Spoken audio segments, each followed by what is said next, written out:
Here we are, ladies and gentlemen, Final Fantasy 1, but the PSP version, 80% with Raeanus. We will see this run through, I'm telling you, because this one, in my opinion, is the superior one to the NES version. Don't at me. Raeanus, how's it going? I'm doing great. How are you doing? Pretty good, thank you. All right, so before I get started, let me go ahead and introduce the couch. So this guy is Silent Hero, and then next to him is Dee. So Dee will flap ears throughout just to keep you guys entertained, because there are sometimes there's some dead spots. So the reason that this couch is really awesome is because I speedrun the PSP version. Silent Hero speedruns the GBA version. The GBA version. And then Dee, he doesn't speedrun, but he does play. Well, yeah, a lot of the NES version. He's played the NES version a ton. Yeah. What was your most recent one you just did? Solo White Mage Run. So you know he loves Final Fantasy 1. Not only does he play it, but he's willing to do it as a solo white mage, which is insane. More than I would ever do. I would not even attempt it. I will never again. I mean, it is DD we're talking about, so sanity is always optional or on the back burner. But All right, so there's going to be a lot of dead spot between the runs, so we'll be able to answer some of the questions in chat and stuff. So I won't do a lot of explanation at this point. So time starts when I say yes, which is in 3, 2, 1, go. well, you just said go. You said go, not yes. Yeah, Oh, sorry. Yes. All right, so the first thing I'm going to do is buy a hammer. I'm going to set everything up so that way I get to see things fast, and I have a memory cursor. So in the first 30 seconds, I have now broken the game. Yeah, because the white mage wearing a knight's armor seems wrong to me. And it's not only that, it's knight armor's on its gloves. Yeah. So the equipment glitch in the PSP version, which only exists in the PSP version, which is why this is one of the more run ones, because it shortens the run a significant margin. So it's a frame-perfect glitch. You have to hit bumper and X, trying to equip an item to a character that should be able to equip it, and you're tricking the game with the memory cursor into putting an item that someone can't equip in a different slot, which is why you'll notice that there are now knight's armors in the glove slot, because who wears a full suit of armor on their hand? I mean, I do. I think you've been doing it wrong this whole time. Right? So by getting the knight's armor, which is something that you don't get until a third of the way through the game, it makes, for the most part, if we get cornered by anybody at this stage in the run, I'll be fine. I'm going to lose time more than it's going to be painful. Well, I mean, losing time is painful, so... Anyways. So we're going to be using the equipment glitch throughout this entire run, and it only exists in the 20th anniversary PSP version. Well, there are enough glitches in the NES version as it is. Those don't help you, though. Those are bad glitches. Those are what Atari would call unintended features. Atari or Bethesda make your... So one of the great things about the PSP version over many of the other versions is all the stats work. So dexterity actually works. Having a high intelligence actually works. The spells accidentally do more damage. Speaking of spells, let's get a cool one. So we're gonna do it. We're gonna use the leather hat, and if I can get the frame right, there we go. We're gonna equip a judgment staff to everybody. Now, the inner workings of how this glitch actually happens is abuse of the item index. It's not worth explaining in the run. If you want to know how it works, I definitely do suggest looking it up, because it's really neat. Just a big oversight in how the items are handled in the memory. Actually, there's I believe on GameFAQs or something like that, I saw somebody that actually went through the painful process of what each item can glitch into. And it actually goes into exactly how it all works and stuff like that. I'm not a computer guy. I just know it works. As a speedrunner, that's all you need. You don't need to know how it works, just that it works. Yeah, exactly. So here's Garland. Garland's a big bad guy that we just beat to death with sticks.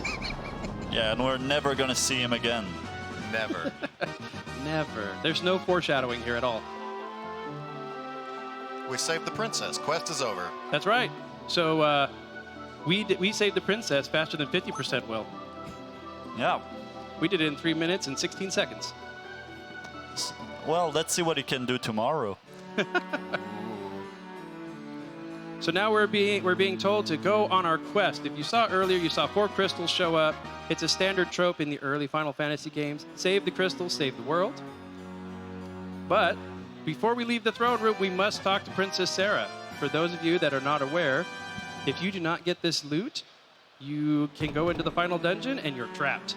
Funny story, in this version, they will not let you leave without it. She will actually flag you down. It's slower. The NES version, you can totally skip it, though. Which is why I refer to it as the walk of shame. If I forget, I'm like, oh, because it's so slow. So for some reason, the king has been totally content to be completely isolated for who knows how long.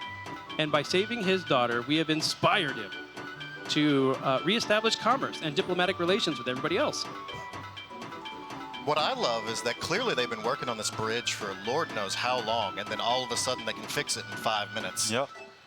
I mean, they're inspired. Which is awesome. I'm glad that I inspire them to such productivity. I need some of that inspiration. I mean, maybe the princess just gave them a little motivational speech. Do it or die. Yeah, without the princess, they couldn't do anything. It was like this place was just caught in stasis. So it's time. I wish. It faded out. This is credits, right? All right, so for those of you that are familiar with other versions, you can't skip this cutscene. You'll have to watch through it. For the PSP version, anytime we switch to a cinematic cutscene, we can skip it by mashing X. If it's a sprite cutscene, grab a Snickers. You're going to be here a while. I'm already jealous. GBA, you do not get to skip that cutscene, so that's like bathroom break 1. And now you've seen an ambush. So the bad things about ambush is they are a huge time loss because we have to wait for the enemies to all do their attack, and then I get to start doing inputs. Not so bad with those Gigas worms, but later on when it's a pack of 9, it could take forever. Shoutouts to the shadows. Although the shadows are not that bad in this version. Yeah, that's right. You told me they kind of messed up the programmation, and basically you have a better chance to ambush them. Now those are wolves. Wolves are very painful in the early part of the run because I have not started stacking items that give me a higher agility. But that was a very, very nice, clean escape. So we're going to come over here. You may have noticed that I made an extra knight's armor. That's so I can have money. Because money is what makes the world go round, and so I can buy items. So we're just going to buy all of the items, minus golden needles that we can't buy here right now. So we will only be in an item shop one more time.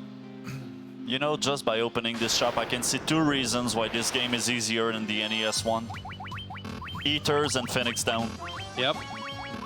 All Now right. you can buy items in stacks. By the way, who likes to spell flare? This guy.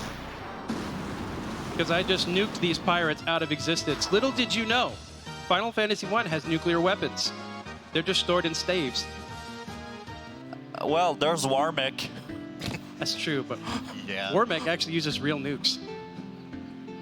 I hope we get to see a Warmech. I mean, I know you don't want an encounter on there, but it would be fun just to see him. Yeah. Well, chat knows that when we're on the bridge in the Flying Fortress, spam for that Warmech so that we can hopefully get him. He's kind of shy. He's a 1 in 64 chance encounter. All right, we met the donation incentive. You all suck. So what he's doing here, he's got to do a 15-tile puzzle. Yep. In some versions of the speedrun, this is required. GBA uses a heavy use of this to get mega elixirs for early money. I route around it because I hate 15-tile. So do I. And you know, the fun thing is when you try to do the NES low-level run of this game, you have to do this puzzle like 150 times. Oh.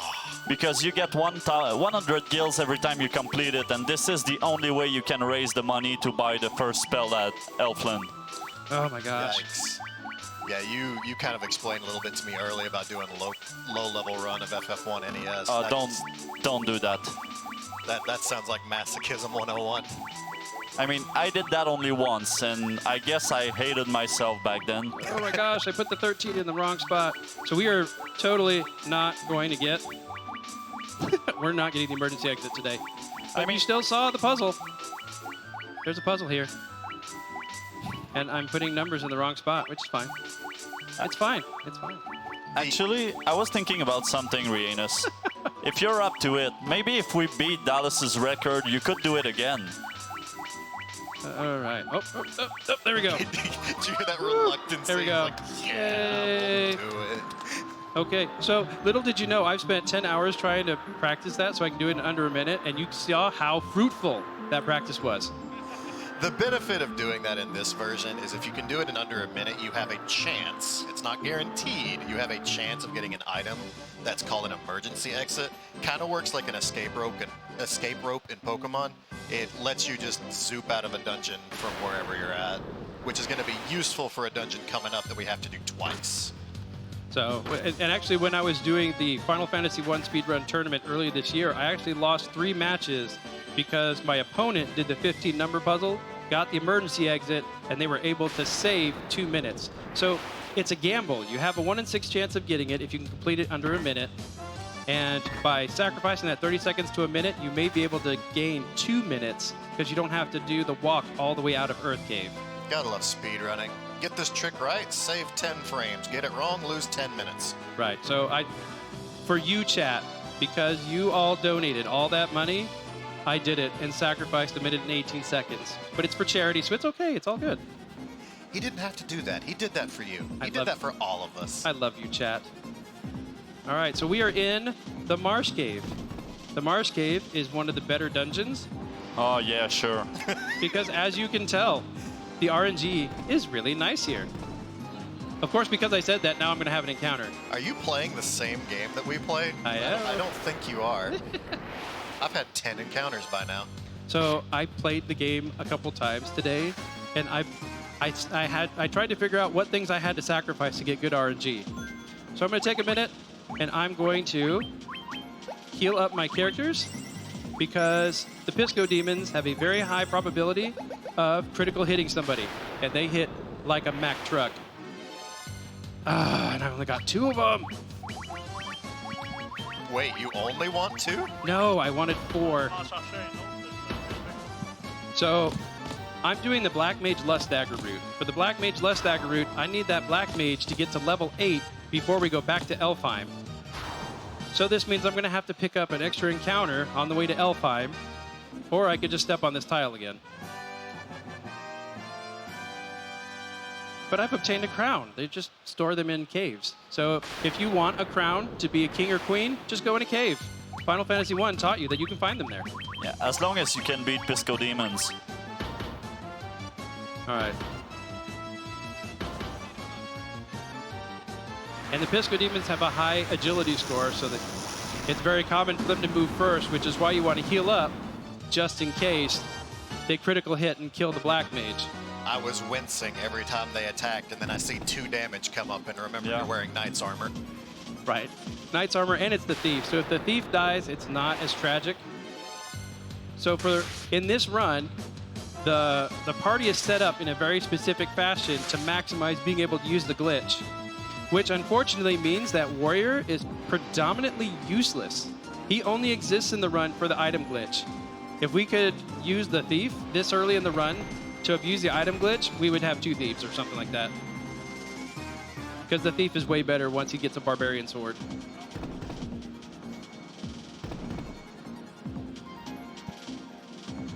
All right. So far, not trying to jinx myself, the Marsh Cave has been... Okay, an ambush. The Marsh Cave has been very kind to me. Yeah, more than it's ever been to me. Same. All right. When using items have an animation. We are trying to do this game fast. Animations are bad. So if you mash an input, the X input, you can skip all the animations. So I don't have to watch people get resurrected or get healed. And you can hear them on the couch. They're like, oh man, if I was playing this would be terrible. For me, Yeah. it's just a Saturday. I mean, 4 Pisco Demons in Marsh Cave is a nightmare already. Oh, that's instant reset on my route. Nope. So you'll notice as I'm trying to walk overland, I'm doing my best to avoid forest tiles as much as possible.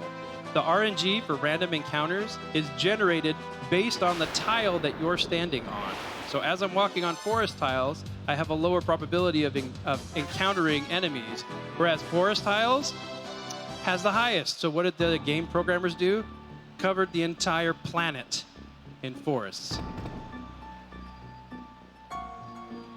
So if you had been playing this casually, you probably would have meandered up in here into the Western Keep. You would have met this guy who says he's a king and he's missing his crown and he would like you to go fetch it. Wait, he's a fake? But he's a fake. He's a dark elf, but he's not a nice one. He's not like Driz Duwarden. That doesn't look like any elf I've ever seen. All right, so what we do here is we'll do 2 melee attacks and 2 judgment staffs. Because apparently even dark elves do not shrug off being nuked. Is it just me or does the judgment staff kind of look like a broom when you use it as a melee weapon? That's why I said when we fought Garland, it was like we beat him to death with sticks. Mage chasing him out of the castle. Now we had even though Astos critically hit my warrior, that was by far one of the best ways that first round could have gone. Astos has a 60% chance of casting death, which, aptly named, is an instant death if it hits. Which if it hits the Black Mage, it makes me very sad inside. Because I need the Black Mage to get his levels. Which is one of the key things about this route. So you'll see that if you watch the tournament, there are about 3 main routes that get run in Final Fantasy I PSP any percent. You have the really, really old one, which is 4 Barbarian Swords on everybody. And, well, not 4 Barbarian Swords on everybody, but you have 4 Barbarian Swords in the party. And you're using Judgment Staff for mob control. There's the White Mage Lust Dagger, where the levels of the White Mage is more important, and you're using items to cast magic. But I suck at item inventory management, so I went with the Black Mage Lust Dagger route. So the Black Mage actually learns spells.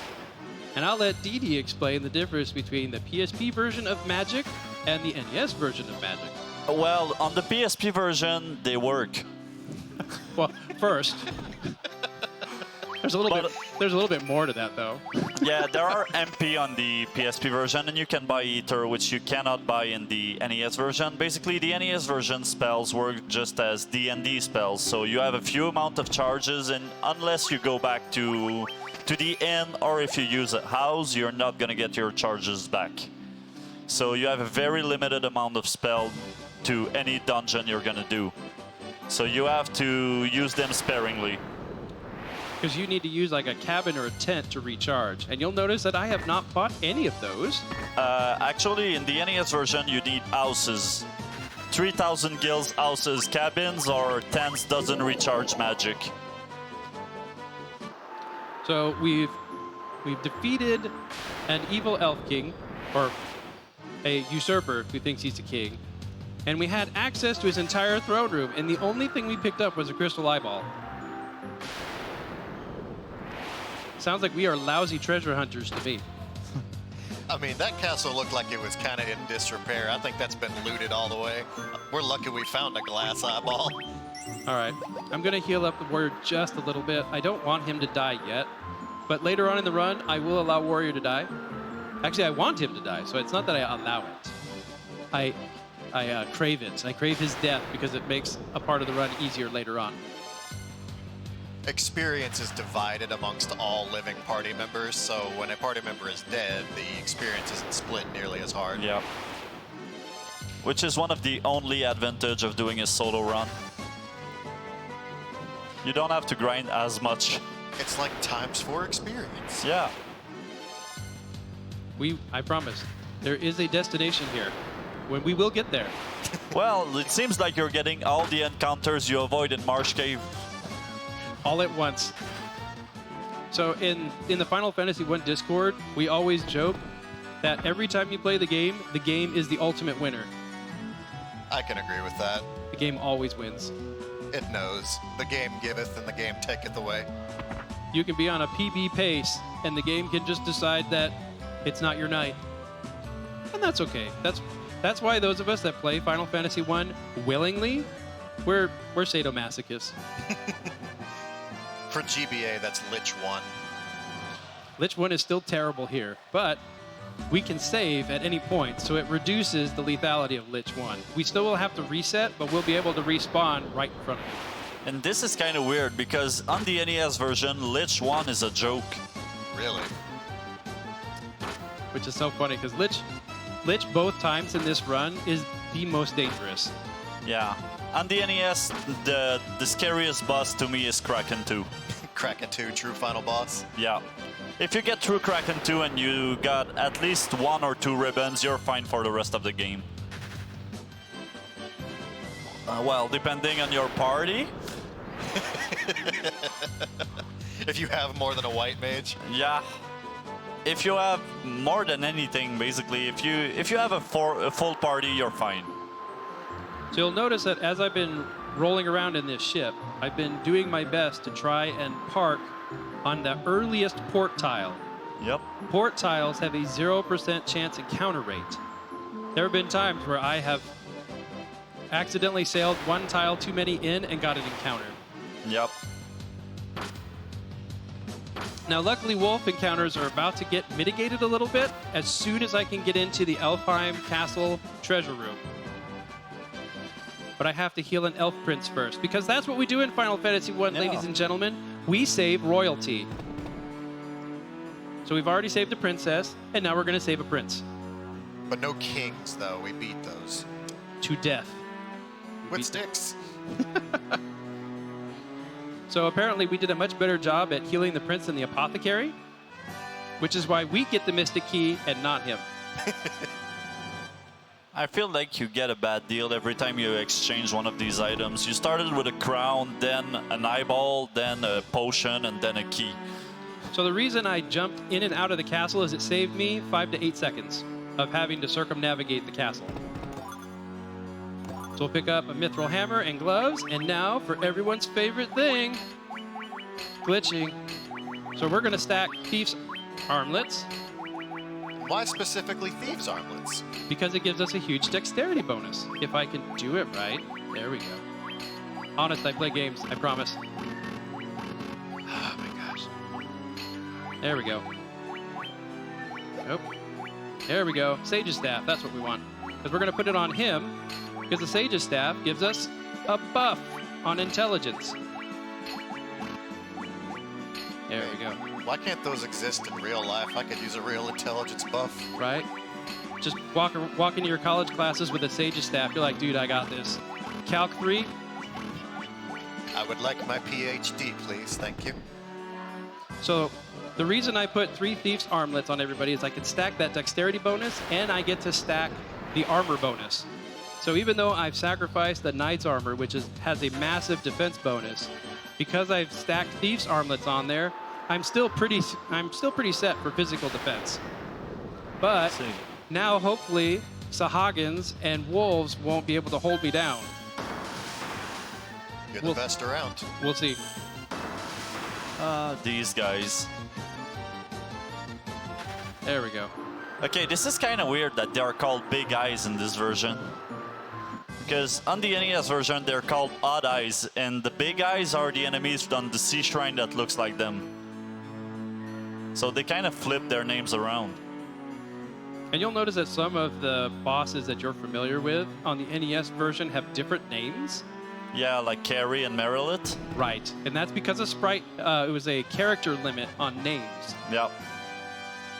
So in the Japanese version of FF1, it is Merilith, but when they brought it over, they couldn't match the characters up. We fixed that with the PSP version. So we will now leave Cornelia Castle and never come back. Well, I know the one thing they did not fix is the Beholder. But they did not change it because of character limit. They changed it because of copyright. That's right. When they were bringing Final Fantasy I over, Square was very concerned that Gygas might sue them because they had Pisco Demons and Mind Flayers and Beholders, which are proprietary to D&D. Yep. So they either modified the sprite slightly, like for instance the Beholder, they changed the sprite entirely. Yep. Or they just changed the name. They're like, see, look, it's not the same thing. Yeah, but the Beholder was clearly a Beholder. Yeah.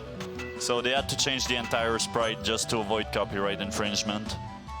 So we have now provided nitro powder, which was the missing ingredient to blowing up this isthmus. So we've now helped the dwarves to blow this up, and what this will do is this is going to open up the rest of the world to us, so this essentially now becomes an open world game. For the most part. There are still some You, for the most part, have access to everything with the ship, but it's much easier with the airship. You know, this part is much faster on the NES. Yeah, he just says, boom, it exploded. No cutscene, nothing. And now we mash X. I promise, it's a cool animation. We just don't want to watch it because we're trying to play fast. And also, we're trying to reach 3K, so we're less than $150 away. I'm pretty sure we can reach it before the end of this run. Because you do know that Silent Hero really, really wants to play Star Fox 64 in Japanese. Oh, you know it. I love not knowing what my wingmates are saying. Oh, just pretend it's the Super Nintendo version. They're just making noises. Hey, there you go. Although it Wow. ruins what is it, Pepe, or Pippin, or Peep? What is his Pepe? name? Yeah, that's his name, Pepe. So he's not going to tell you to do a barrel roll. Yeah, maybe, but it makes Sleepy so much better. It does. It definitely does. A little help here, Fox. All right, so now that we've blown up the isthmus, we are going to sail over here past the bonus dungeon. That is a bonus dungeon, that whirlpool. We are not going to go in it, but it exists. To get into the bonus dungeons, you have to defeat the fiends. So far, we haven't beaten any fiends yet. But right now, I need to sell all my Knight's armors. For those of you that were here last year, Oh, I was. I only sold one. Guess what? Joke's on the game. I remember to do it this time. Shout out to your brother who reminded you on the chat to do that. Right? Save the run. So the Barbarian Sword is a bonus dungeon item. It is the most powerful melee weapon in the game. And the Thief is not supposed to be able to equip it. But he's got a one. warrior-only weapon. Yeah, because the thief cannot equip anything good. But unlike the NES version, the Thief's stat for running away actually works. Actually, it does work on the NES version, but not as intended. I mean, it works in the sense that the thieves got the better chance of running away from fights. So that encounter you saw there was Shadows, which, Yep. like you heard Dee Dee lament, are really a terrible encounter in the NES version because they have a Lament. high ambush rate. Somehow they accidentally inverted the value, so you have a high percentage to do a preemptive strike on them, which is totally awesome. Now, earlier when we were running the 15 tile, I mentioned there was a dungeon we have to do twice, and that's why you want to get the emergency exit. This is that dungeon. And why, when they remastered it, they left the bats in, I have no idea. Because the bats, flying bat NPCs do not exist in any other Final Fantasy game that I'm tracking. Just this one. Now, the nice thing is if you push on them, they move away faster, but you can't control where they move. So if it's a tight corridor, you're going to be pushing them for a while.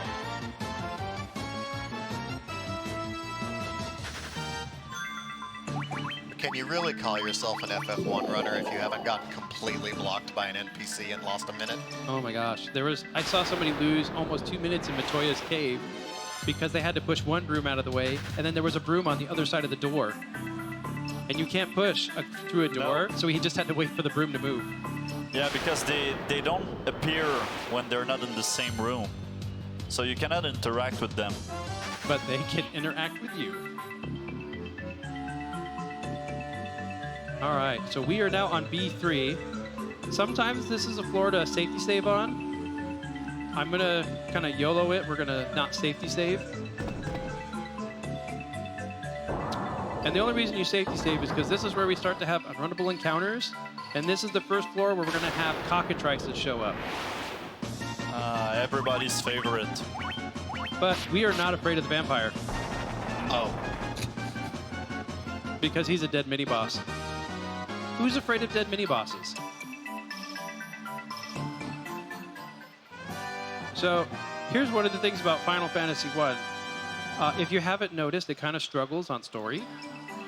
So you might be playing casually and think that the Star Ruby is what helps you have access to the rest of the dungeon. Well, you're partially right. It does. After you complete a fetch quest that involves it. Which is one of the things that Final Fantasy 1 has a ton of, is fetch questing. Yeah. I like to explain the story of FF1 as a D&D game that went off the rails. The session lasted a little too long and the DM didn't have notes, so he's just winging it. So, one of the great things about the Black Mage route is if you remember to ether up your Black Mage, when we hit Disco Demons, we can use Thundara, which is a 5 to 6 second casting animation, as opposed to Flare, which is an 8-second casting animation. You'll notice that I forgot to ether up, so we're going to use Judgment Staffs. Got good luck on that run from that 9-pack of zombies. I mean, I figure even Pisco Demons, if we nuke them, there's got to be some people here in chat and in the house here that like calamari. So we'll give them fried calamari. Is that the game where you roll a ball? Calamari Damasi. I've heard it has really good music. I've just never played it. And I got bat blocked. So one of the other nice things about the Final Fantasy I any percent category is there is not a step route, which you'll notice is a great thing for me because I overstep all over the place. Apparently there is a step route, but no one is convinced that it actually saves any time. Well, I'm sure if anybody has tried it, I'm sure Forsyth tried it, and if it hasn't made it in his notes yet, then it's not a convincing time save. Yeah. So now we're going to complete this fetch quest, and you're going to see, as I was talking about with storyline, how this is a little bit lacking in storyline. It's also not very creative in how we name places. So, for instance, the Marsh Cave was where? In the marsh. In the marsh. So Where's the ice cave? it's in ice. And check this out. A Giant's Cave. What do you think is in here? A football team? Apparently 2 lesser tigers. But no giants. Oh, there he is. And you know what the giant likes? He likes ruby snacks.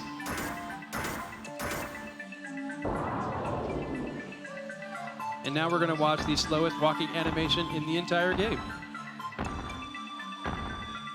Well, he's a big guy. We're still waiting. I do not have control yet. And now I can go. As soon as you see the head nod, that means I have control again.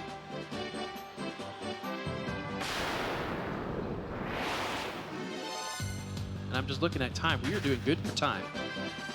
So ideally, if you want to get a good time, you want to try and have Lich defeated by 36 minutes. 36 minutes will ensure that we are well under my estimate. And GBA, you're doing good if you kill Lich under an hour. So you'll notice I'm now in a sage's cave. Guess who we find? A sage! On the NES, you're doing good if you kill Lich at all.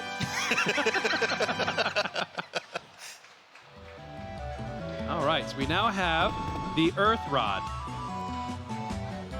So you know the best part about a game that uses fetch questing? We get to retrace our steps multiple times. Do we get to see the vampire again?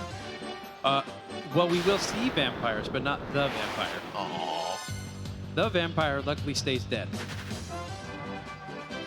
The sword must be made out of silver. Now, you may have noticed that I have not been healing up the warrior and thief. That is by design. As soon as I defeat Lich, I'm going to try and do my best to have those two die quickly, so I can maximize the experience growth for the white mage and the black mage, because their spells increase dramatically in their effectiveness as they level up. Also, them getting access to spells is based on what their levels are. Yep.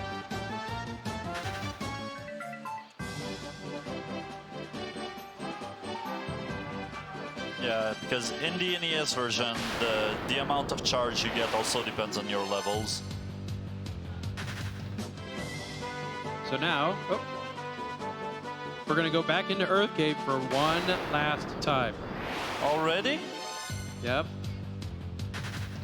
Already. Which is fine, because I hate Earth Cave, because I hate having to walk in and out of it multiple times.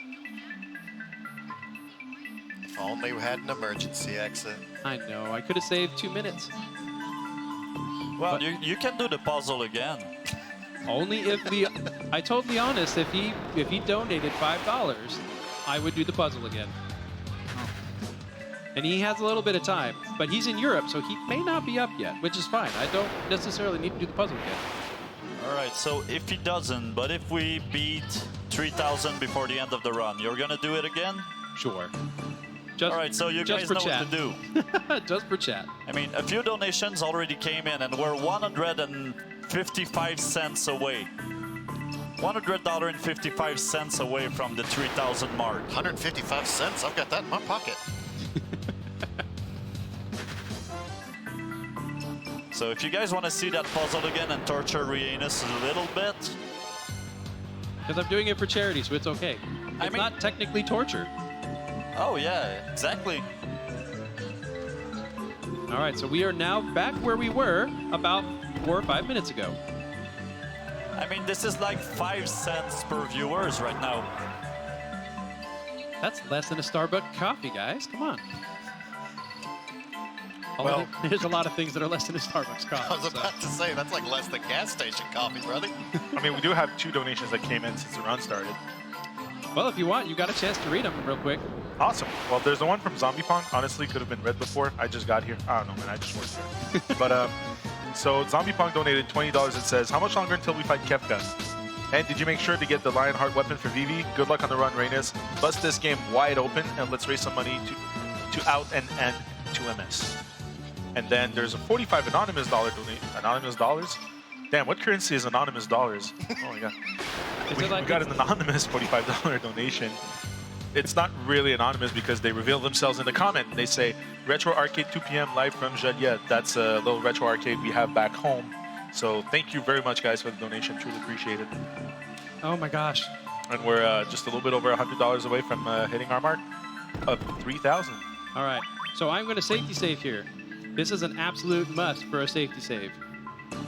Because there's a chance that Lich will cast Blizzaria first round. If he casts Blizzaria first round, I'm going to die. It doesn't even matter if I heal up everybody, which is why I don't waste the time. Because even at full HP value, because I'm so underleveled, Blizzaria will just wipe me out entirely. So if I see Blizzaria, do not be surprised if I reset immediately.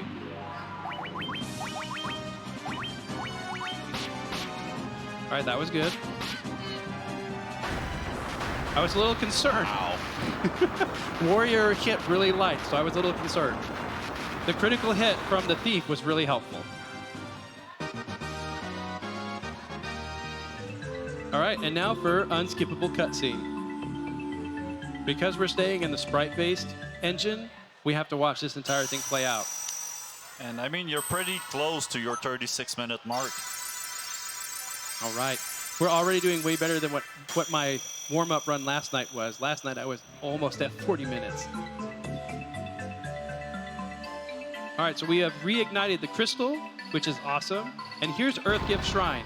So if you were paying attention as I was walking from Cornelia Castle to the Chaos Shrine, you might have seen a little cave off to the left as we were walking up. So that's this bonus dungeon. So the bonus dungeons are thanks to the GBA version. You're welcome.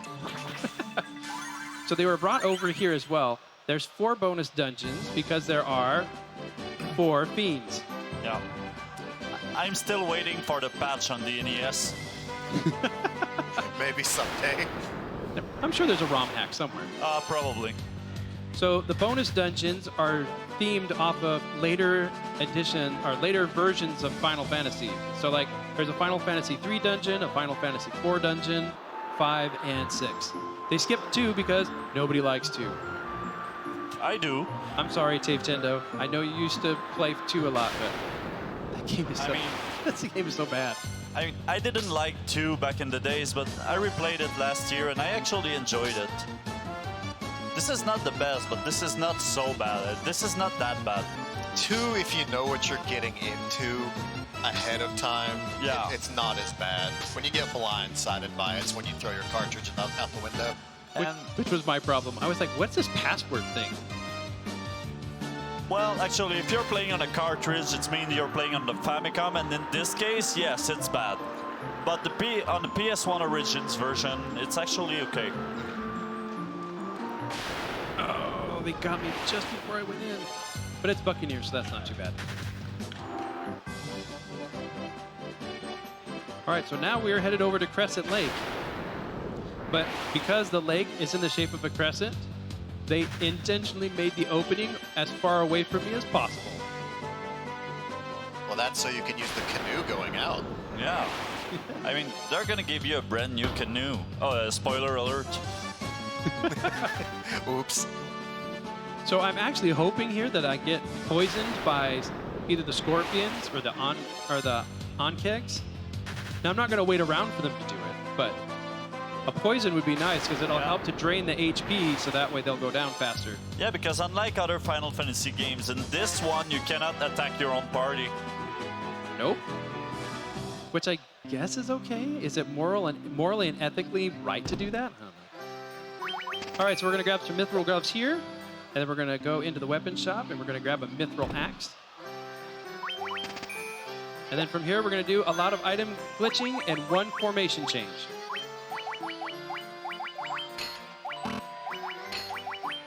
Come on. Oh, there we go.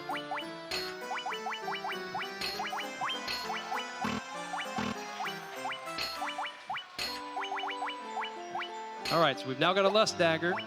The nice thing about the Lust Dagger is it increases, it hits hard, and it's also ups their agility. So we're going to put a Lust Dagger on both of our magic wielders. Come on. There we go. Now, I didn't equip anything to the warrior because I want him to die faster. But because I'm already menuing was why I went ahead and put stuff on the thief. Because the thief is the one I'm going to raise up from death first.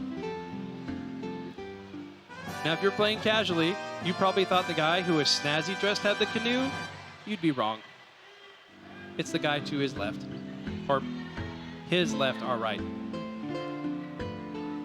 I just want to know how you're lugging about a giant canoe that can fit 4 people. Maybe it's like in Harry Potter where we just like transfigurate all 4 of us into different sections of the canoe and just like slap it together, and that's how we go. You're talking about a game where we can carry 99 houses. You know, you got me there. I mean, the warrior looks... I mean, look at that. I think the warrior's got some muscles. He might be able to do it. Yeah, but what about your mages? I don't think they're carrying much. No. I think that hat pretty much maximizes the equipment load for the Black Mage. It's a nice hat, though. It is very dope, which is why the only Final Fantasy 1 pin that I have is the Black Mage. Oh, that's awesome. So I have that hanging up in my office. Talking about this Black Mage? Yep. Oh, yay, there we go. Oh. It's such a good design, they just used it for Vivi. Yeah. Well, actually, they used the white mage for a dagger at the beginning of the game. True. Very true. And they kept pretty much the same design for every Dragoons through the entire franchise. Well, and even for all its flaws, and Final Fantasy 1 has a lot, I think it's interesting that with Final Fantasy 9, when they were trying to woo back all the Final Fantasy fans that 8 chased away, they tried to get as close to Final Fantasy 1 as possible, but actually have a storyline. Yeah. Yeah, 9 is just a giant love letter to the whole franchise. And we are saving here because it doesn't matter what version of Final Fantasy 1 you're playing, this cave sucks. But I mean, yeah. There are so many ways I can die in this cave. Cockatrices can stone you, mind flayers can demolish you, Yep. dark wizards can ambush Firaga. GG. Yep. So if I get ambushed and I start to see that giant flaming comet come down, it's going to be just like with Lich if he casts Blizzaria. We're just going to reset. There's no reason to even watch the damage values come up because I know I can't survive it. But what if I want to see the damage? Well, I mean, if you donate $5 right now, we'll watch it if it happens. Oh, he's digging out the phone.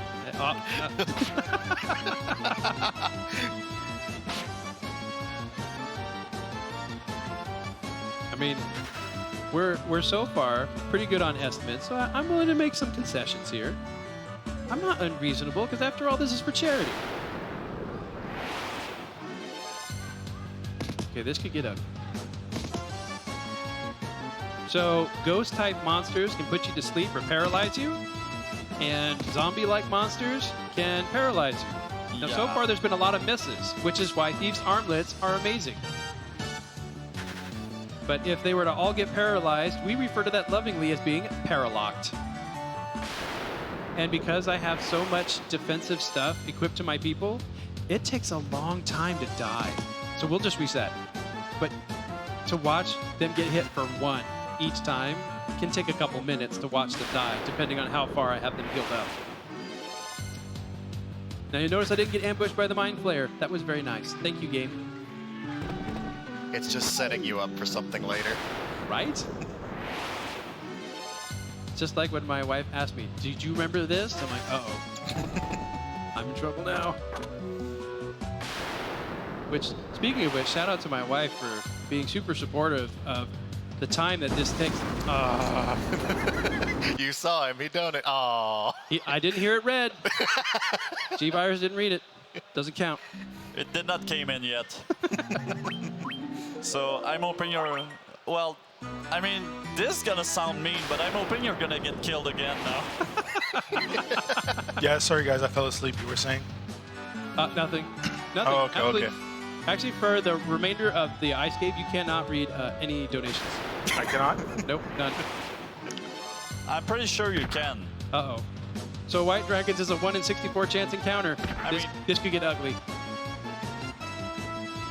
Okay, this is about to get really ugly. Please do not Ice Storm. Okay. Think of the experience, though. So Ice Dragons, or the White Dragons, whenever you run into them, they are always heart-stopping. So was there a $5 or something involved with DD that I'm not supposed to read? Yes. Theoretically, if we had a $5 donation by DD that says, there you go, what would happen? Theoretically speaking. All right. So the next time there's a fire go, we will watch it come in.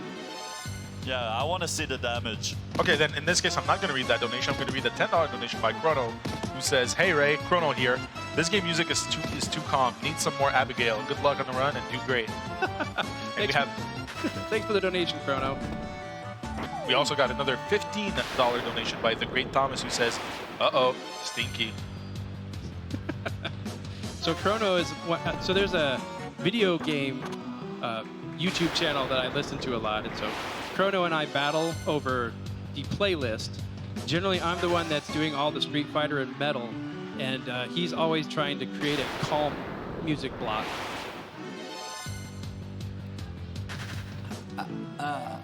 And so Abigail theme on Street Fighter V, which you're not familiar with, is pretty metal. So I request that a lot, much to his dismay. I just want to say that the Mind Flayer you just ran away from is like the worst enemy in the dungeon. Uh-oh. I made a tragic error. I didn't heal up. You know what? Just for giggles, let's see if this works. I'm going to lose a little bit of time here, but I need them to survive.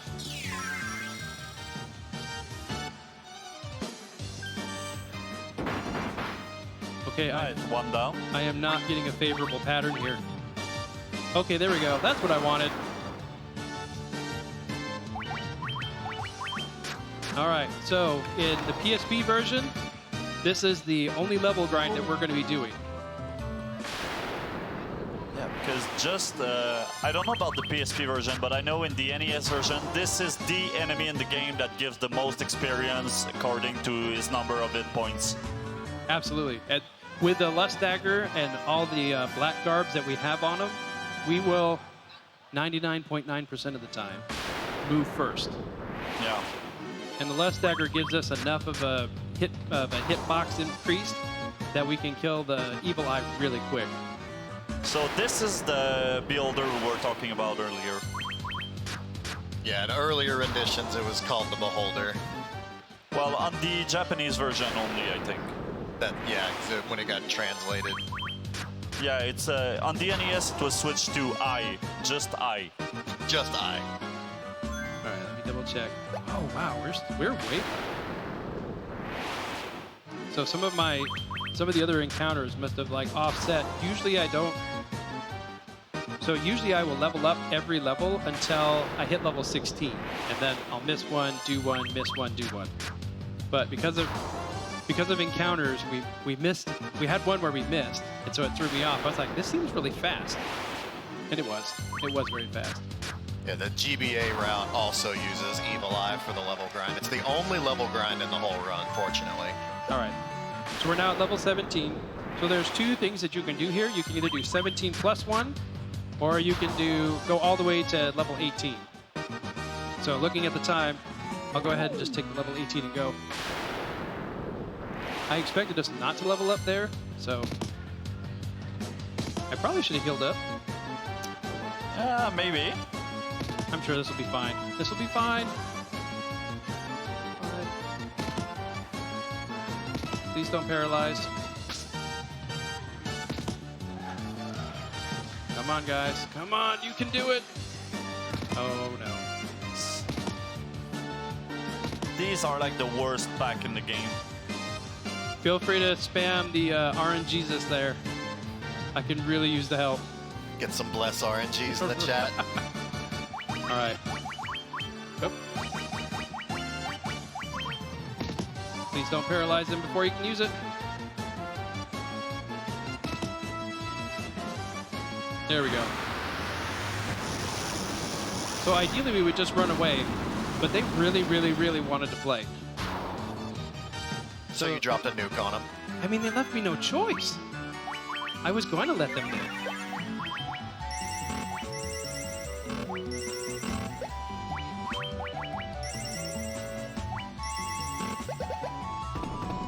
Okay, as an NES player of this game, it kind of triggers me that you're gonna resurrect the thief before the fighter.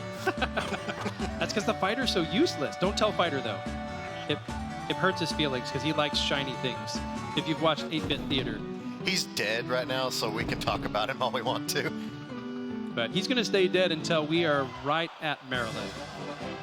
And that's because we want the thief to start leveling up a little bit. Because if he can get to level 15, we can get double haste, which takes 1 round off of the chaos fight at the very end of the game.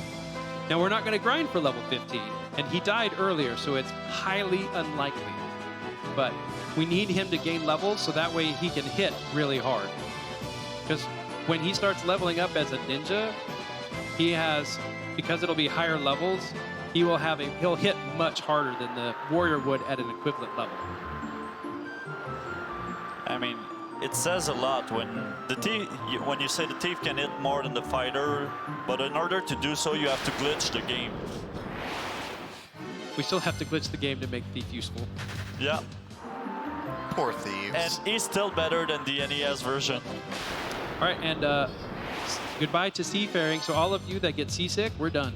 No more boat. Now we can get airsick. That's so much better. So we picked up the Levy Stone while we were in the ice cavern. We're now at the Ryukhan Desert. And we have another beautiful cutscene that we're not going to watch.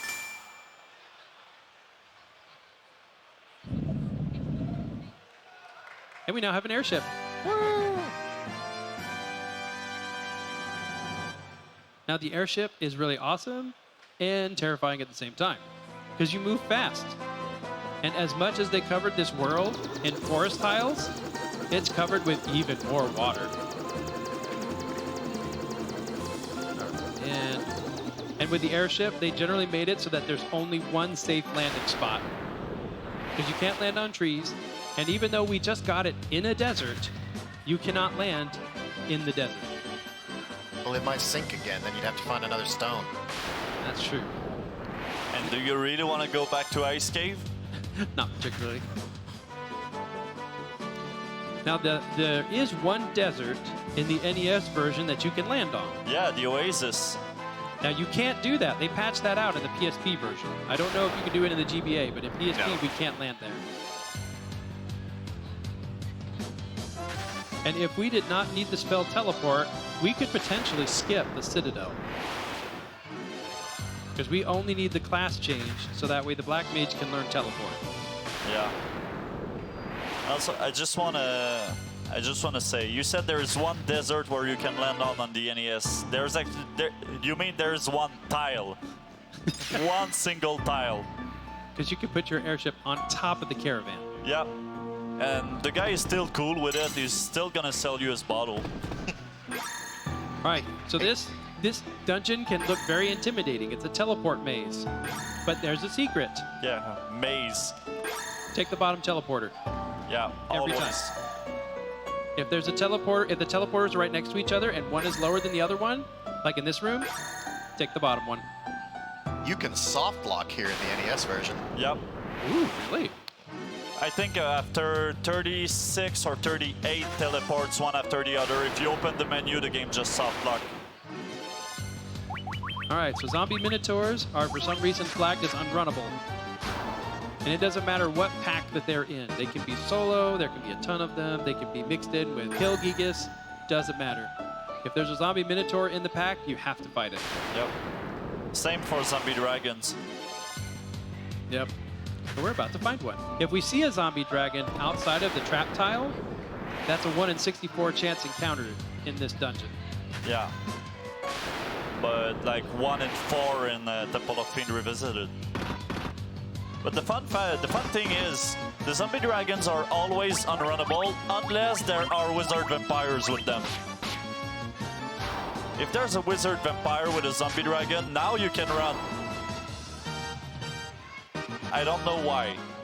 There's a lot of weird party formations like that, like in on the way up to the air temple. A singular vampire cannot run. 2 vampires, you can run. So we're going to put a Lordly Robes in the shield slot. This is the first time you'll notice that I put anything in the shield slot, and that's because I don't know if the GBA has a parry animation, but in the PSP version, if there is an item in the shield slot, there is a percentage chance that it blocks an enemy hit. So if the item in the shield slot does not have an animation associated with it, it soft locks the game. Somehow, Lordly Robes have an animation, and so does the ribbon. So we can put those in the shield slot, and it doesn't soft lock the game. It does have an animation, but we're grateful to see it because that means we're not taking damage. And because it's an animation, it means that we don't soft lock. All right, so we're going to step on the zombie dragon tile. Ideally, we get 2 of them. And of course, that's not what we got. Oh well. I just need to check real quick and make sure that we're good on levels, and we are. So exiting the Citadel of Trials, I need to be a level 19. At level 19, I can learn every spell that I need for the remainder of the game. Now, we've toyed with the idea of, instead of doing the evil eye grind, of doing a zombie dragon grind. And if you could consistently get 2 zombie dragons every encounter, it would be a better grind spot. Yeah. But you can't guarantee it. As you all saw, I only got 1. And so that's why, even though we toyed with the idea, the route has still remained with the evil eye as a grind, because you can consistently get 1 evil eye every single time. And this is terrifying. Kill it fast. So sandworms have a 1 in like 1,000 chance of using Earthquake and killing your entire party instantly. And Quake doesn't do damage in this game. It's just an insta-kill spell. Why do I feel like you speak by experience? Because it happened to me 3 nights ago. Yeah, I know. That's why I was saying that. May or may not have happened. And I may not have taken out my frustration and anger when it started raining the next day and there were worms on the sidewalk. I was shouting, "I'll show you, Quake!" So, now you may have noticed in Final Fantasy I, we haven't fought any rats. In Fallout, we fight rats. In most other RPGs, a starter enemy is rats. We don't have rats here. The only sign of a rat in the entire game is the tail that we find in the Citadel of Trials that apparently Bahamut wants. It's a proof of courage. And maybe that's why Bahamut has ensured that there are no rats in the entire game. So that way you can only get it in 1 spot. Well, you could have left the rat, but just cut their tails. Tailless rats. So from here, we're going to fly west to the Oasis. Which way is west? Wait, what? Not north. Now that I've got your attention, Oh, we got a couple of donations that just came in. okay. So we got a $5 donation by Anonymous who says, Warmech hype! That's right. Hi! Bring that war mech. I'm just going to mute my mic for a second. I can hear him through There you the go, come back. headset. That's impressive, sir. Now we have $5 donation by Muddle Madness who says, keep up the great job, Raeanus. We are supporting you. Thank you, Then- Muddle. This just came in, $50 by GTT John who says, Raeanus, this is John R from GTT. Good luck, have fun, little heart. And he donated towards Kill the Animals. Yeah, So my man.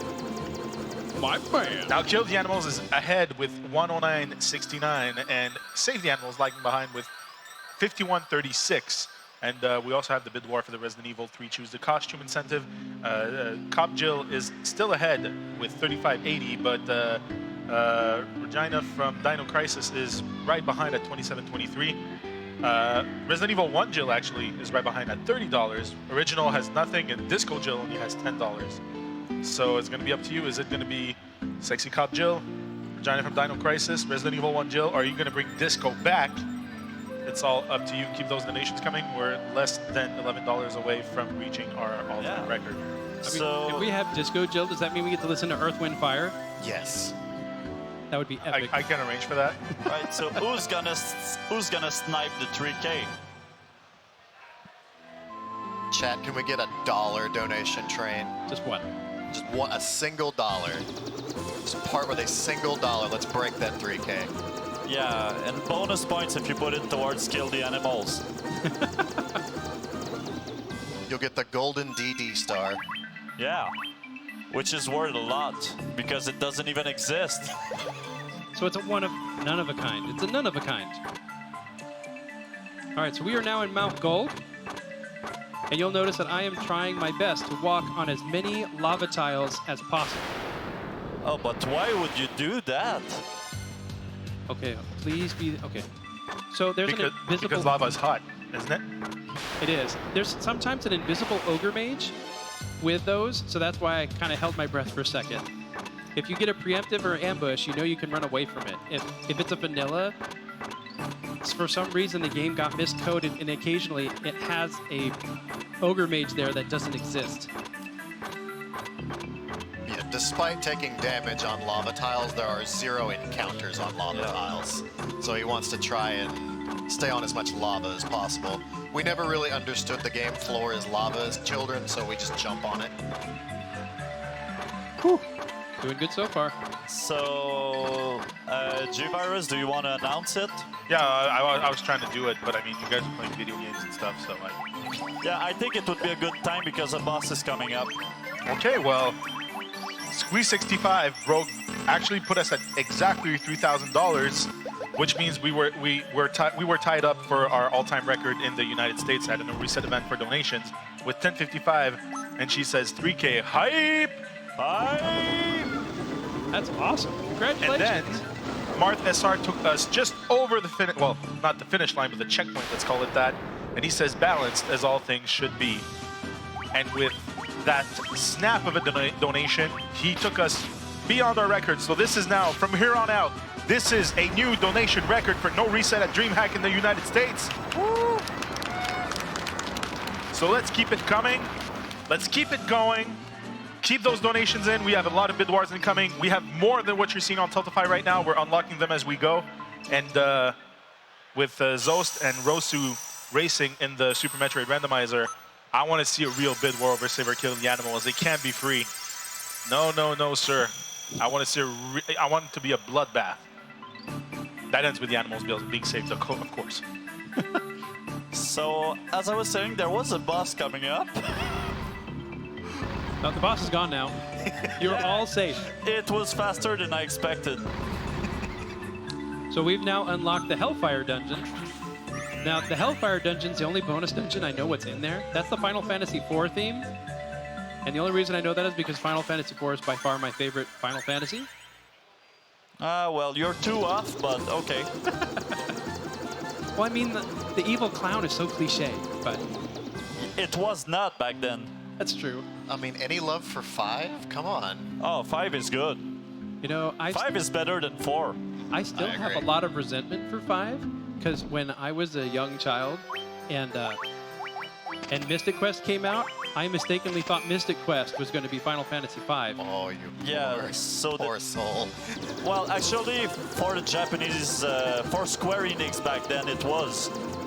So I felt a little bit baited and switched on Christmas Day when I realized what it wasn't. And I just realized the donation means 2 things. So first, we're gonna see the 15 number puzzle again. What? Yep, Oh, we really? broke- Why? We broke 3K. Oh, okay. That was something that you guys had going that I was not aware of. Well, it's 1 minute, so. Yeah, it's fine.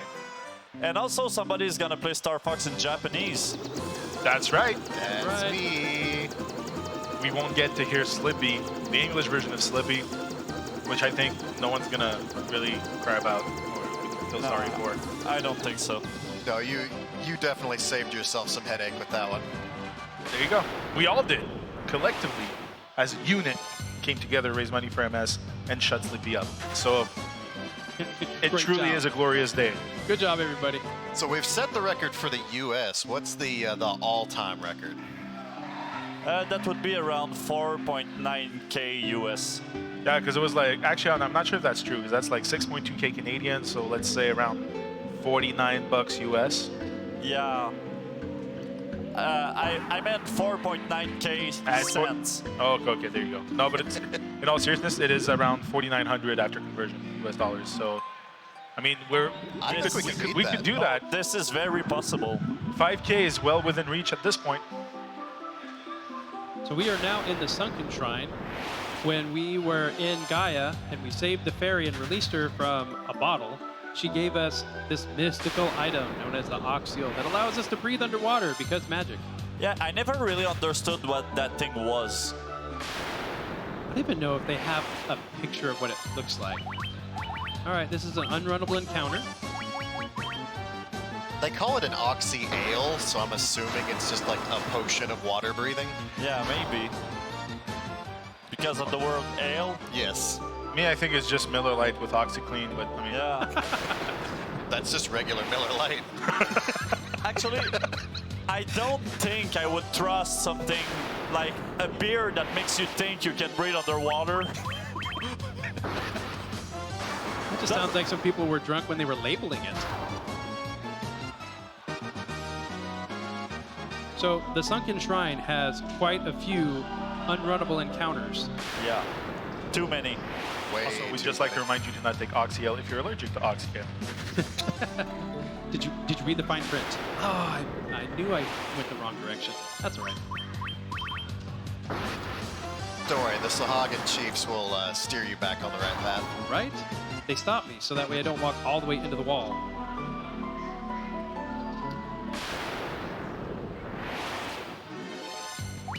Okay. And I think, I may be wrong, but I feel like most people, if they have to get lost on this game, it's gonna be either on this dungeon or the Earth Cave. Right, or the Waterfall Cave. Waterfall Cave is also a huge map. But there's only one floor, and if you go the wrong way, you're gonna know soon enough. True. Yeah, I still sometimes get tripped up on Sunken Shrine here just because everything looks the same. Yeah. So we are on the 5th floor. There are no encounters. If you wanted to, you could go talk to the mermaids. Excuse me. And they will tell you how miserable it is living under Kraken. But we're not going to talk to them. We're just going to free them. So we found the Rosetta Stone that we will need later on. That's a key item. And here's why we need teleport. Because we can exit this floor and re-enter the previous floor where we exited it. We're going to do that twice. So did you just learn a new language, or what's going on? Oh no, the new language is coming up. We're going to learn Lufenian in about 10 seconds. Oh. Because magic. Yeah. We're not smart enough to use the stone. We got to get somebody to do it for us. Well, you need to translate it. And he's gonna be a pretty good teacher because he's gonna teach you a whole language and, as Raeanus said, 10 seconds. Well, that's what Rosetta Stone does. I mean, it teaches you a new language. Yeah, but not in 10 seconds. All right, so we are getting absolutely crushed with random encounter RNG right now. Yeah, Marsh Cave was too good.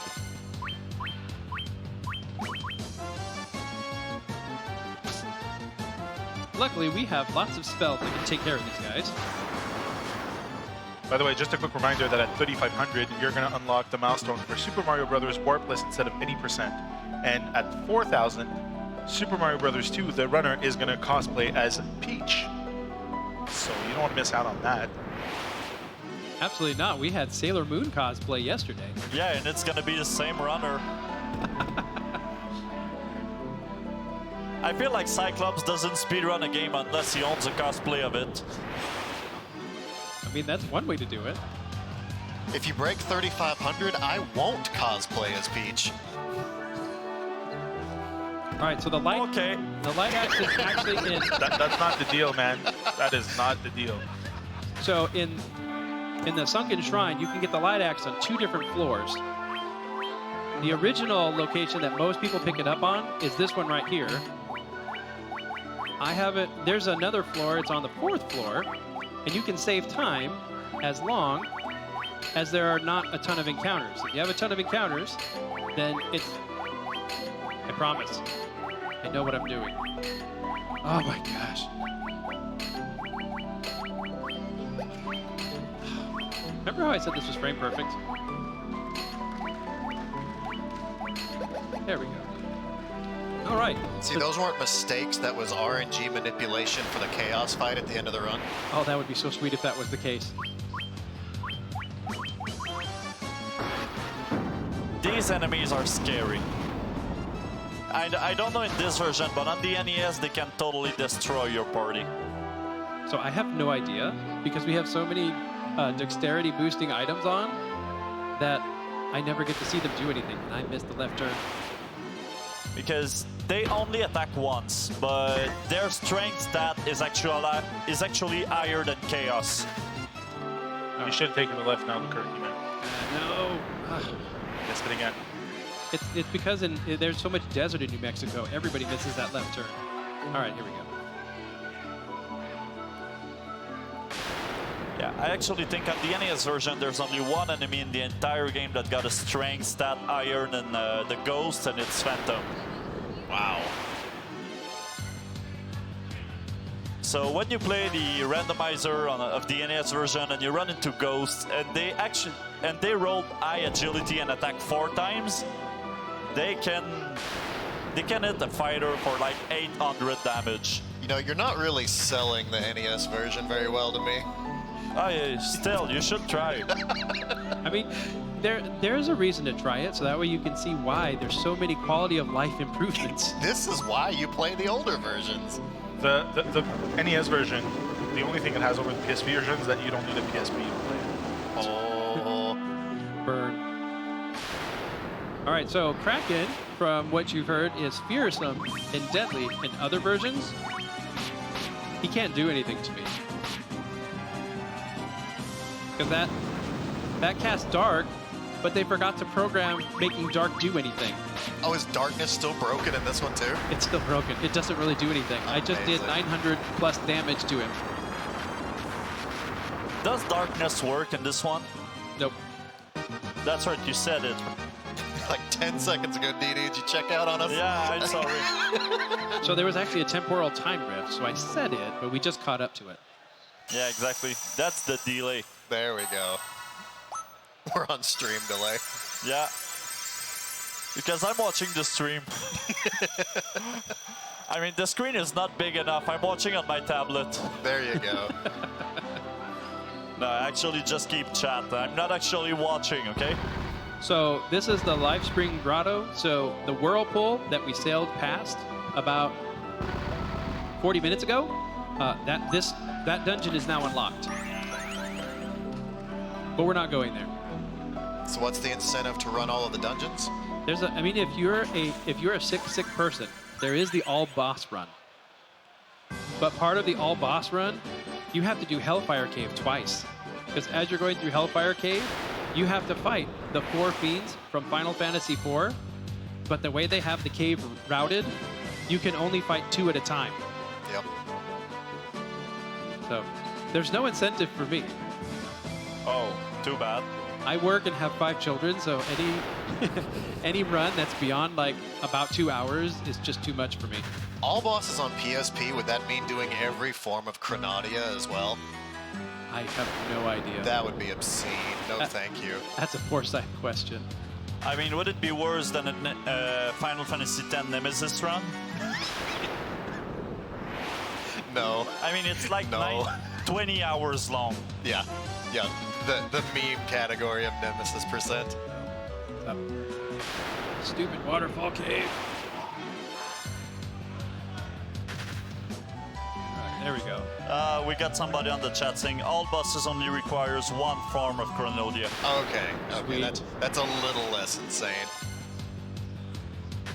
Which, by the way, is the only added bonus dungeon to the PSP version that's unique. Everything else was stolen from somewhere else. The cutscenes, stolen from the PlayStation version. The first 4 bonus dungeons, stolen from the GBA version. So the only thing that's unique is the Chronadia dungeon. Are the cutscenes in the Wonder Swan version? Or was that added to PS1? I don't know. It's my understanding was the PS1 version was a direct port of the Wonder Swan. I really, really wanted a Wonder Swan back in the day, but they never came over here. And I solely wanted the Wonder Swan because they were porting every single Final Fantasy to it. So then I could have had all the Final Fantasies handheld. Which I kind of do now, so thanks, Sony. You were just 10 years later. So Waterfall Cave has the friendly cave music, and it's not very friendly. Nope. Especially not today. All right, so this is intentional. This is a trap tile. And we got ambushed. Oh boy. Okay. How many petrifies in a dish? I mean, petrifies or not, this is 9 enemy you have to wait for. Oh, and the Pyrolist didn't instant kill me. Awesome. So now we'll get the cube. Now you're heading to what might be the shortest dungeon in the game. And the nice thing about the cube is this robot, unlike the bad guy in the Justice League movie, doesn't keep telling us about his mother.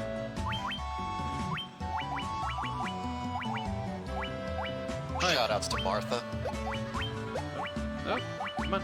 Put the Barbarian Sword back on. Okay, so now that we have the Gigan Axe, this is the only time we do the glitch in reverse. Now I can put ribbons on everybody. But I'm not going to put it on Black Mage. There we go, ribbon. Wait, I didn't put one on Warrior. Come on. There we go. Wait, I forgot. Teleport! Get us out of here. I do not want to walk back out. And somehow we teleported back in our canoe. Just take a kayak. So the ribbon, in the NES version, I believe there's only 3 ribbons. Yep. So you can never get your full party ribboned up. In the PSP version, there is a 4th ribbon in a bonus dungeon, but it's a lot easier just to glitch them than to go find them. Yeah, on the NES version there's only 3 because the game kind of forces you to use a fighter. Because if you want everybody to be protected against everything, you need the dragon armor, you need the Aegis shield, which only the knight can equip. Once you got protection ring, Aegis shield, and dragon armor, you don't need a ribbon. But if you don't have a fighter, you cannot equip those. So that Rosetta Stone that we picked up, we're going to roll over here. Nice NPC spawns, by the way. That blue-haired guy gets in the way all the time. So we got the Dr. Une, who is going to look at the Rosetta Stone, and he's going to translate it in 5 seconds. He will then teach us the foreign language that has been unlocked by the Rosetta Stone in 10 more seconds. Okay, I gotta say, he's faster than that on the NES. That's probably because you don't have the head nod animation. Yeah. You just talk to him, there's one speech bubble, and you're done. Now you would think, I have an airship. I have unlimited possibilities, which is true. Except that the game has made sure that landing spots are few and far between. So now we get to walk all the way down to the peninsula where Lufenean is. This is the longest walk. Yeah. And oh, by the way, it's completely forested. With unrunnable encounters. Did you have to summon them? Really? Oh my goodness. Luckily, Fire is only a 5 to 6 second casting animation, so it's not a big deal. It's just once you crack the seal, the zombie minotaurs just keep coming out to play. It's like once you spill their blood, you've like made the entire family upset. So now they're all coming after me. Okay, I just read on the chat, Rosetta Stone is actually Google Translate. So we're not actually learning the language, we're just getting close. Yeah, this is not a stone, it's a tablet with Google Translate. Well, that would explain why Dr. Une can teach us how to use it in like 5 seconds. It's like, just tap right here.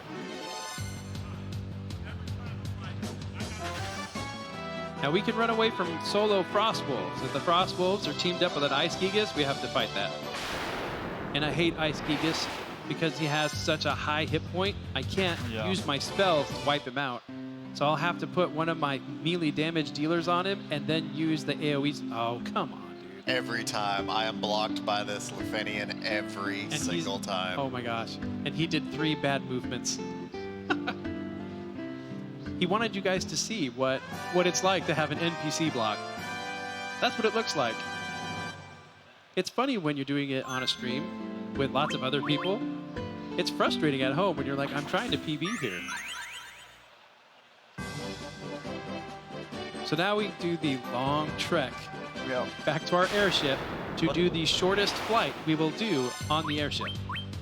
And this is the last time you're gonna have to walk that long. Because after that you got a small walk in the desert, and this is the last time you're gonna walk. Oh wow, really? I mean, potentially it's faster to do the melee attacks, but that requires menuing, so it's just faster just to keep going, because I have the magic points. I just may exhaust the Black Mage's magic points, so I may actually have to refresh it.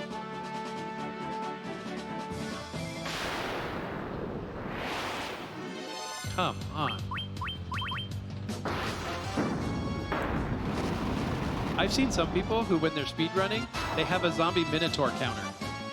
Oh, I would definitely see that being a thing. Where they keep track of how many zombie minotaurs they see on the way to and from. Oops, all zombies. I've also seen somebody who has an ambush counter, so that way he can keep track of how many ambushes. That one I think would be too depressing, so I'm going to stay away from that one. My splits depress me enough. I don't need any other added reminders. And I got ambushed on my own ship. All right, here we go. Not even long enough to get peanuts. We're there. I wish all my flights were that long. Right? It's like flying from Augusta to Atlanta. It's just, I'm up, I'm down. Yeah, but the thing is, you don't wait 4 hours at the airport. 4 hours to fly, 30 minutes. Yep. At this point, just walk. But the nice thing is you avoid the Atlanta traffic, which was absolutely terrible yesterday. As I was trying to drive home, it took me 4 hours to do a 2.5-hour drive. That's just average, though. That's Atlanta. Apparently, for Atlanta, traffic percent was not doing well. Don't drive to Montreal, man. That's all I'm gonna say. Nobody PBs in Atlanta traffic. You just do a little better each time. Incrementally. You just do a little better or much worse. So for the most part, on this floor, even though I'm having lots of encounters, the only things that can trip me up is if I have a solo vampire, so a vampire by himself. If there's 2 vampires, I can run away. If it's a single vampire, it's still flagged as a mini-boss, so I cannot run away.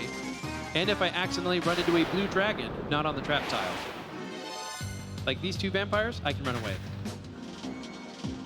It's just weird, some of the coding decisions they made. Which, I'm not a coder, so I'm sure it's not weird to people that speak code, but it just seems weird to me.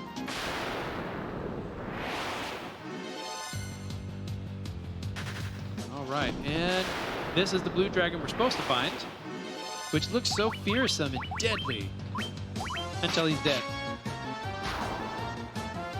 I mean, at least he looks like a dragon in this version. Yeah. GBA, he looks more like a blue lizard.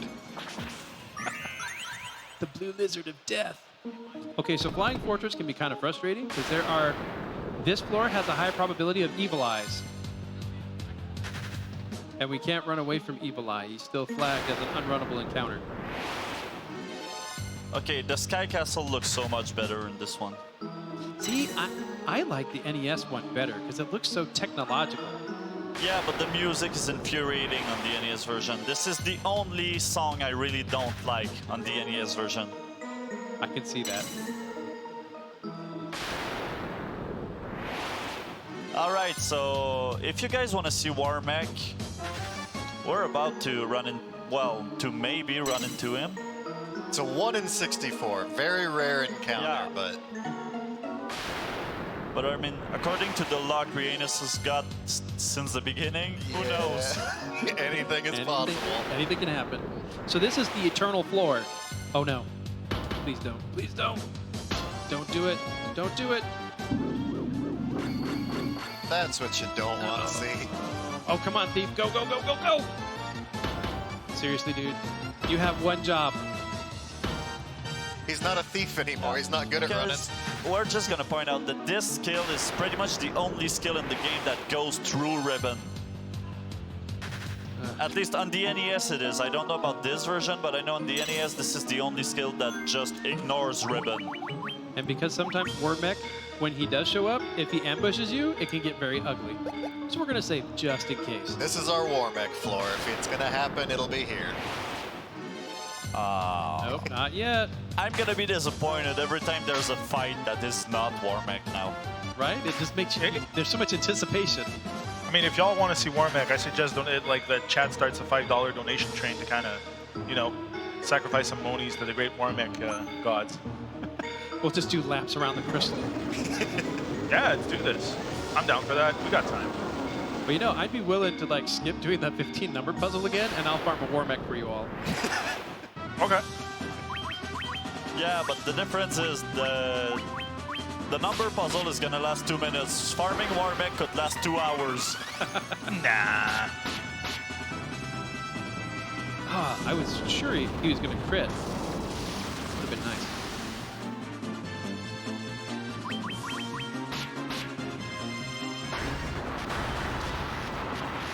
So we escaped. That could have been bad. Usually he doesn't cast back-to-back Thunderbolts, so we should be fine.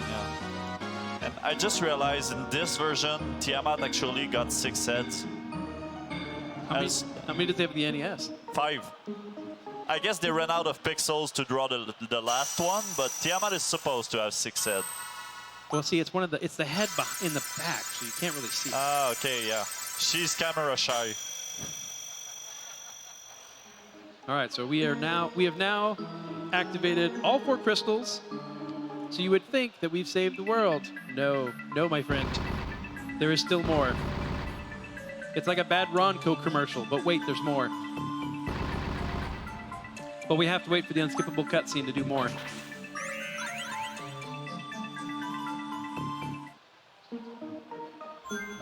All right, so... I was thinking you could save outside, clear the game, and then do the number puzzle afterward. Well, I do have a save close by. Ah, well, fine. Finish the game and you're gonna do it after. All right. I'll give you all one shot, because the floor... Oh, I didn't even have to walk that far. Oh, no Warmech. Here we go. We'll do a couple laps. We'll see what we get. Because even when you beat the Fiend, you can still get random encounters. Well, I know a few people on the chat wanted to see a Nacho, so now they're happy. Nacho typical enemies. All right, I'll do a laps for one more encounter. We'll see if we get the Warmech. Don't get sick. Oh, here we go. What do we got? Warmack, let's go. Oh, the come on. flare ambush. Oh, boy. Just as good. Okay, so Oh, man. never mind. We don't need Warmack now. See, I did this for your entertainment, chat. Are you not entertained? And one down. Oh, my God. Well, you survived. Oh my goodness. The things I do for you, chat. All right, we're just gonna leave now. Oh no! Come on! Come on. Do it. Aw. Oh, we got Nacho. All right, so we're gonna leave now because mind flayers are bad. We tried. Yeah, we really did. I don't know why Warmack didn't show up. Warmack doesn't love us anymore. I gave them lots of opportunity. You know what? I think Warmack wanted us to be at the 4,000 mark right now. Ooh, that's what it is. That's a tough sell. I know. All right, so this is the unique dungeon to the PSP version. So when I was on a transatlantic flight and I was learning the run, I was not reading my notes. I was trying to go as much off of memory from 20 years ago. And I thought this was where chaos is hidden. By the way, it's not. Not even close. Nope. All right, so these are the bats we saw earlier, about an hour and 27 minutes ago. And what you don't know, maybe, is that if you talk to the bats before you learn Lufenean, they just say key. I've done a screenshot. It doesn't. That's what they say. But after you learn Lufenean, you can talk to them, and they will tell you about how they tried to beat chaos and failed. Yeah, because there's someone else in the game who's talking about some old light warriors who failed to their task and were transformed into bats. I mean, this is on the NES version, but the difference is the bats never talk to you, so you just guess that these are the previous light warriors. Oh. So this is unrunnable. It is. I did not mean to haste him. I forgot that I had Mage queued up to haste. So we completely obliterated that purple worm. He was extra dead. Go tell your friends what you just saw. It was pretty ugly. Warrior would have gotten in trouble with the soccer moms because it was way OP. And this is unrunnable. Uh-oh. Uh-oh. Someone didn't manage his magic well. And these are like the worst enemy in the dungeon. When you play casually. But when you're speedrunning it, not so bad. Unless they ambush you. If they ambush you, then all bets are off. Yeah. And that's kind of the way this entire game is. If you get ambushed, it comes off the rails really fast. Yeah. Phantom. Death Eye in this one. All right. Go.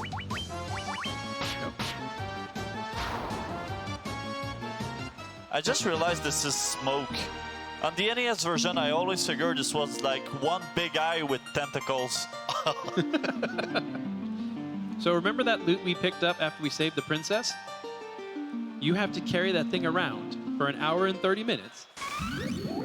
So that way you can go back in time. So we are now 2,000 years in the past. Thanks to the princess's loot. It looks exactly the same. But we will pop out on a different, unrunnable. Hi. Yeah. Hi, guys. So there's like there's 8 packs of enemies per floor. And in this dungeon, like at least half of them are unrunnables. The purple worms, the zombie dragons, the ice gigas, the green dragons, they are all unrunnables. And we're gonna safety save here because I do not like white dragons. But at least they're runnable. They are, but they have such a high agility score that there are times where I get trapped. And oh, come on. Oh, Yeah, you good. got the preemptive, so you're good. Woo, thank you, chat. I'm sure you RNG'd for me. Yeah, they did. I can see it.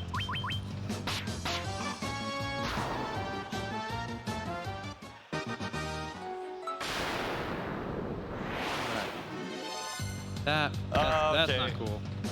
The game giveth, and the game And taketh this away. is why Now, Luckily, because I have ribbons, it's going to take the dragons longer to kill me. But they still have a chance. And even if they don't, they just waste your time. Because everybody that has a ribbon equipped will take just over 50 points of damage. The black mage, because I'm trying to keep the high agility and have a little bit of magic boost, he doesn't have a ribbon. Yeah. Unrunnable. Yeah. Now we'll see. If I get high damage rolls, we have a shot. Nope. So, when I was learning the run, I didn't learn to put a second Lordly Robes on the Black Mage, which you only need for this fight. He needs 2 Lordly Robes to clear Earth Elementals, because for some reason Fyra does less damage than Blizzaria and Thundara. So only if you have that formation do you absolutely need 2 Lordly Robes on the Black Mage. Yeah. Which of course happened on the marathon, so now you can see why most people get the second Lordly Robes, just to cover their bases. And we're gonna heal up here. Yeah, good idea. Why are we healing? It looks fine. Yeah, it looks fine, except for there's a Lich waiting for us. And he can cast You Flare weren't first flopping the round. ears enough.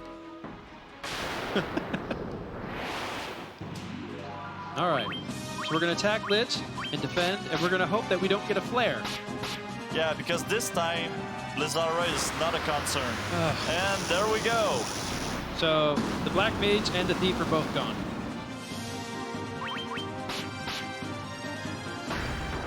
You know, it kind of makes up for the lack of war mech. Yeah, get the Mind Flare ambush. We got Flare on Lich. I mean, you all are seeing exactly why this is a game I refuse to casually PB on. Because there's so much that the game can do to you. Well, it's an RPG. So this is RNGL no matter what. Oh, I turned too early. I was looking at the timer. It was the timer check. Yeah, you took the wrong exit. This is a very good fire floor. That was really awesome. Yeah, extra steps, still no encounters. But the problem is the water floor is coming up and there's a lot of unrunnables on the water floor too. I mean, I would rather get a bunch of encounters on the fire floor and nothing on the water floor. Yeah, That's true. water floor is a lot longer too. Yeah. And I'm guessing on this version, there's no glitch like... I know on the NES version, if you walk around the bottom wall, you cannot get encounters. Yeah, that's fixed in later versions. Yeah. That doesn't exist in this one. Because it makes this floor much more manageable on the NES version. This is like the only thing that is easier on the NES version. Wow. At least you got something, right? Yeah, because these are the unrunnables we were talking about. Do we have time for a donation, guys? Yes. Go for it.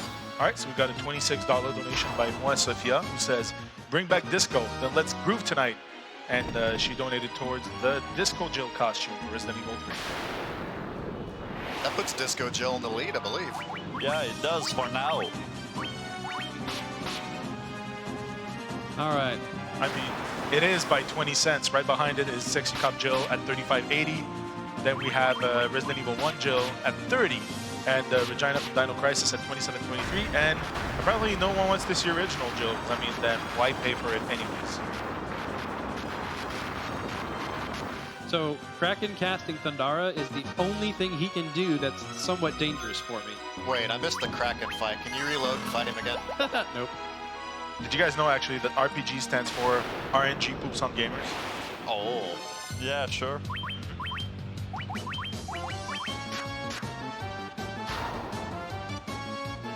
So we're going with all melee attacks because I don't remember what spell it is that takes down purple worms. Because it's so rare to have that big of a pack that I never memorized it. That's the first time I think I've ever had more than 2 purple worms. Yeah, well, you cannot get more than 2 on the first floors, only on this one. Ooh, that was a good hit. Good job, fighter. I was wondering, I know in this version, can you fight these bosses again and again? If you want to.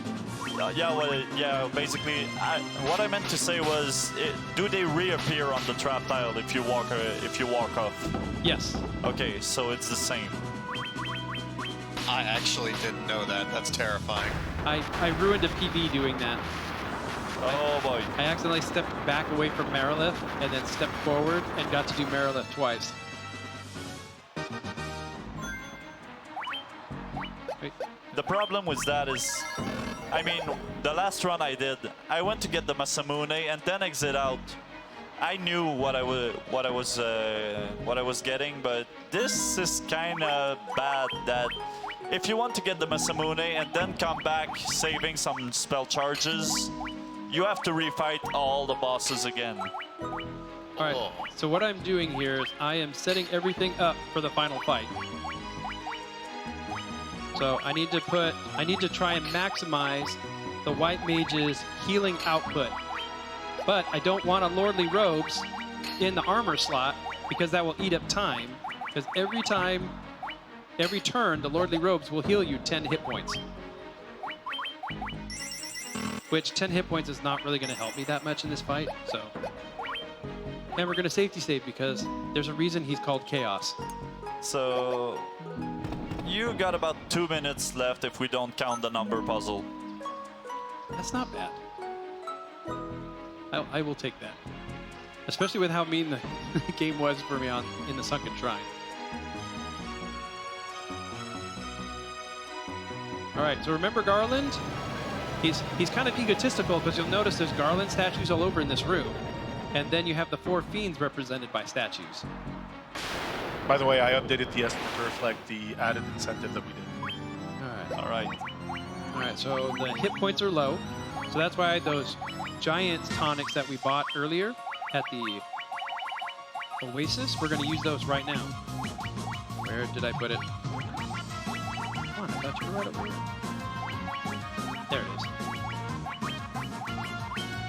I absolutely love this song. Yeah, it is good.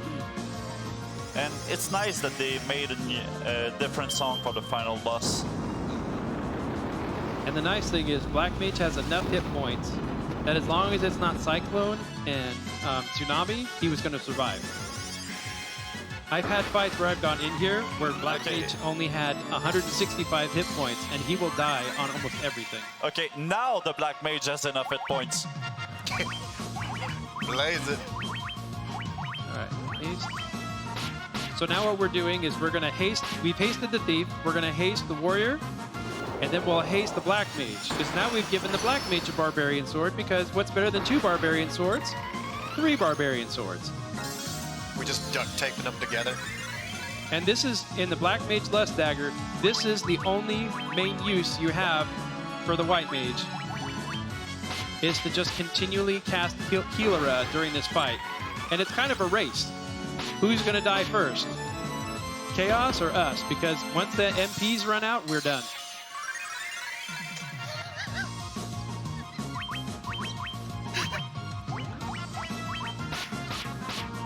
All right, so now, in theory, it's hold X to win. Barring anything crazy.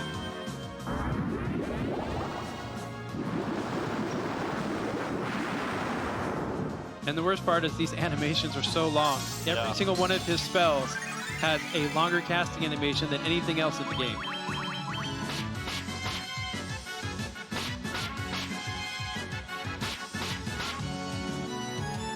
All right, we should be coming up close on time. Time should be probably in the next 2 rounds.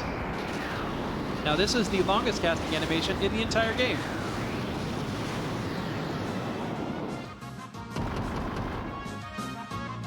And they add that added emphasis that they got slammed into the ground.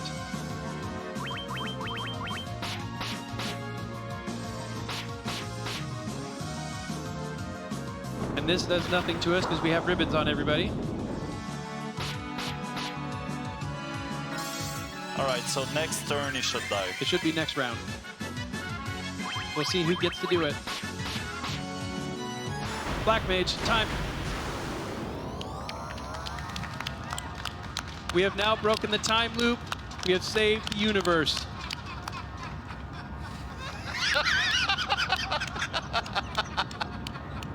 I approve. But I wasn't as slow as last year, so it's still good. We're still good. There you go. Well, you got the Slowpoke, not the Slowking, so. Well, And that's the game. So thank you for seeing the game that really, for the most part, started the JRPG. There are some people that argue that Dragon Quest did it, but I like Final Fantasy better, so we're going to give Final Fantasy the edge here. well, I do okay, believe that FF put it in the more in the mainstream. All right, let's say it like that. Dragon Quest did it first. Final Fantasy did it right. So this is Final Fantasy 1 on the PSP any %. This is the fastest version of being able to play Final Fantasy 1. So I'll go ahead and do a couple shout-outs. Thank you to the Final Fantasy 1 community. Whoa. That's okay. You're just watching scrolling text. It's like Star Wars, but in reverse. You watch Yeah, the scrolling text at the end of the game. I feel like you're trying to avoid the number puzzle. Oh, do I still have to do that? Yeah. So shout-outs to... Okay, let me do that while I'm doing my shout-outs. Fine. You seem so enthusiastic. So thanks to the Final Fantasy 1 community. You guys are so awesome. So we're always looking for new runners because we're trying to grow the tournament every year. I've only been playing the game. Hold on, Mount Gold. Here we go. I've only been playing the game for about 2.5 years, and my PB is a 1 hour and 32 minutes. And my brother started playing over the summer, and he has a 1 hour and 38 minutes. So it doesn't take a lot to learn this run. It looks a little intimidating because of hi. It looks intimidating, but the number puzzle's the worst part. Hold on, I can't talk and do the puzzle. Sorry. It takes too much brain power. Oh, nope. Aren't you glad we don't have to do this for our routes? Yep. Well, he suggested it. I did it. I didn't think anyone was gonna take me up. Anyone on that. remember what his time was the last time he did it? Like a little over a minute, I think. Yeah, Oh, well, and I have them in the wrong order. Oh my gosh. I Come think on. it was 138.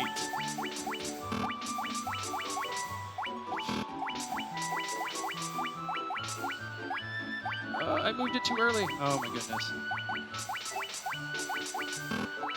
Okay, now we put the 13 in the right spot. No! Why did I touch the 5? I've asked myself that a few times. That's better than last time. PB! That is a PB. That is like 30 seconds faster. Awesome. So there's improvement, marked improvement. There we go. Thanks to NoReset for letting me do this again and showing that I know how to sell Knight's Armor. Thanks to DreamHack for giving us this space to be able to do this. This is really awesome because when I was introduced to speedrunning, I only knew about GDQ. So the fact that events like this exist, that can make it so that someone who lives in Augusta, Georgia can drive 2 hours and speedrun a video game live on Twitch in front of all my newest best friends is awesome.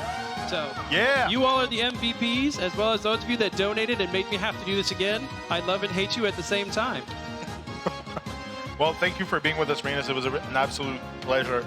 And anytime you want, just keep them coming. Well, Final Fantasy IV is what I'm going to try and bring next year, so we'll keep the Final Fantasy theme alive. All right. Well, ladies and gentlemen, we're going to keep on going. Now we start we're at DreamHack, so we kind of need some old school PC games. So we have the original Red Faction, followed by Half-Life 2 with Cullen Wino and Centaurium coming up next. So first off, Red Faction, we'll be doing a quick transition setting up, and we'll be right back. Stay tuned.